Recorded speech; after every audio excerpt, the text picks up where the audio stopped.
Hi friends, good morning. అందరూ ఎలా ఉన్నారు? ఈరోజు మనం ఉప్మా ఎలా చేయాలో నేర్చుకుందాం. అబ్బా, ఉప్మానా అని అనిపిస్తుంది కదా. ఒకసారి నా స్టైల్లో ఉప్మా చూడండి. మీ ఫేవరెట్ లిస్ట్లో ఉప్మా చేరిపోతుంది. పొడి పొడిగా మంచిగా ఉంటుంది ఉప్మా. ఒకసారి ఉప్మాకి ఏమేం కావాలో చూద్దాం. పచ్చిమిర్చి ఉల్లిగడ్డ ఎక్కువ తీసుకోండి. అప్పుడు మనం తినేటప్పుడు క్రంచీగా మంచిగా అనిపిస్తుంది. శనగపప్పు, కరివేపాకు, కొత్తిమీర, రవ్వ అండి. ఇప్పుడు ప్రాసెస్ చూద్దాం.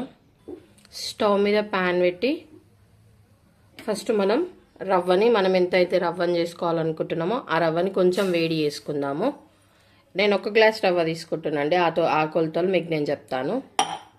రవ్వని మనం బాగా రెడ్గా అయ్యే వరకు, మంచి రవ్వ ఏగిన స్మెల్ వచ్చేంత వరకు మనం రవ్వని వేయించుకోవాలి.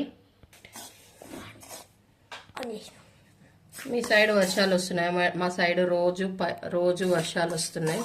ప్రతిరోజు నైట్ అంతా వర్షం, మార్నింగ్ ఆగానే ఆగిపోవడం. చూడండి ఫ్రెండ్స్, రెడ్డిష్ అయింది, మంచిగా స్మెల్ కూడా వస్తుంది. ఇంతవరకు ఓపికతో మంట తక్కువ పెట్టి సిమ్లో మనము రవ్వను ఎంచుకోవాలండి. మనం పెద్ద మంట పెట్టేస్తే మాడుతుంది. రవ్వని మనం ఫస్ట్ ఒక ప్లేట్లో పోసుకోవాలి. మనం తాలింపు చేసుకుందాం. అదే మూకుల్లో నూనె, ఆవాలు, జీలకర్ర,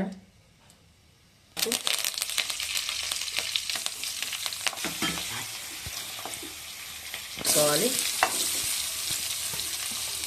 ఆనియన్ని బాగా వేగించి మగ్గిన దాకా బాగా మనం తీసుకోవాలి. ఉల్లిగడ్డ గోలిన తర్వాత ఏ గ్లాస్తో రవ్వ తీసుకున్నామో 1 గ్లాసు రవ్వకు 2 గ్లాసుల వాటర్ పోసుకొని మరగనివ్వాలి. ఇప్పుడు మనం సాల్ట్ వేసుకోవాలి. నీళ్ళు మరుగుతున్నప్పుడు 1 స్పూన్ నెయ్యి వేసుకోవాలి. ఇప్పుడు మంట తక్కువ చేసి మనం వేయించుకున్న రవ్వని ఇందులో పోసుకోవాలి. బాగా కలుపుకొని 2 మినిట్స్ మూత పెట్టుకోవాలి. బాగా ఉప్మాను ఉడకనివ్వాలి. చూద్దాం ఫ్రెండ్స్. వావ్, చూడండి ఎంత పొడి పొడిగా అయిందో. ఇప్పుడు కొత్తిమీర, నిమ్మకాయ పెట్టి సర్వ్ చేసుకుందాం. నిమ్మకాయ వండుకుందాము. అంతే, ఎంతో ఇష్టంగా తినే పొడి పొడి ఉప్మా రెడీ. ఒకసారి ఇలా ట్రై చేయండి, మీకు ఎలా వచ్చిందో చెప్పండి. చూసారా ఫ్రెండ్స్, స్టైల్లో ఉప్మా ఎలా ఉందో ఒకసారి మీరు ట్రై చేసి చూడండి ఫ్రెండ్స్.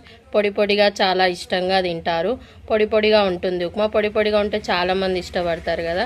నా ఛానల్ని సబ్స్క్రైబ్ చేయండి ఫ్రెండ్స్. నా ఉప్మా ఎలా ఉందో మీరు కూడా ట్రై చేసి చెప్పండి ఫ్రెండ్స్. ప్లీజ్ సబ్స్క్రైబ్ చేయండి. Bye friends.